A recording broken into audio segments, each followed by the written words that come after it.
Nuclear bunker. আমরা পাহাড়ের ভেতরে প্রায় 2000 ফুট মাটির নিচে আছি, আর এটা এখনো পর্যন্ত তৈরি সবথেকে বড় নিউক্লিয়ার বম। আমি তোমাদের পার্থক্য দেখাবো এই $50 মিলিয়ন নিউক্লিয়ার বাংকার, এই $30 মিলিয়ন বাংকার, এছাড়া আরো অনেক বাংকার রয়েছে যার শুরুটা হবে এই $1 বাংকার দিয়ে। এটা সেফ। দেখা যাক ভেতরে কি আছে। ও ভেতরটা ভিজে। আমি এখন তোমাদের এই বাংকারটা ঘুরে দেখাবো। ট্যুর এখানেই শেষ হলো। এটা এক ধরনের শিপিং কন্টেনার যা মাটির নিচে চাপা পড়ে রয়েছে।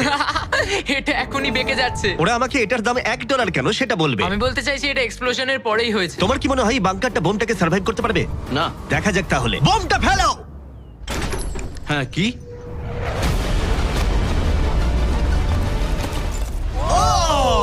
এই বাংকারটা পুরো ধ্বংস হয়ে গেল। পরেরটা গিয়ে দেখা যাক। পরেরটা হলো $1 মিলিয়ন বাংকার, যেটা বানানো হয়েছে মিসাইল শুট করবার জন্য এবং মাটির নিচে নিউক্লিয়ার মহাবিপর্যয়ের হাত থেকে বাঁচার জন্য। কিন্তু ভেতরে কি করে যাওয়া যাবে?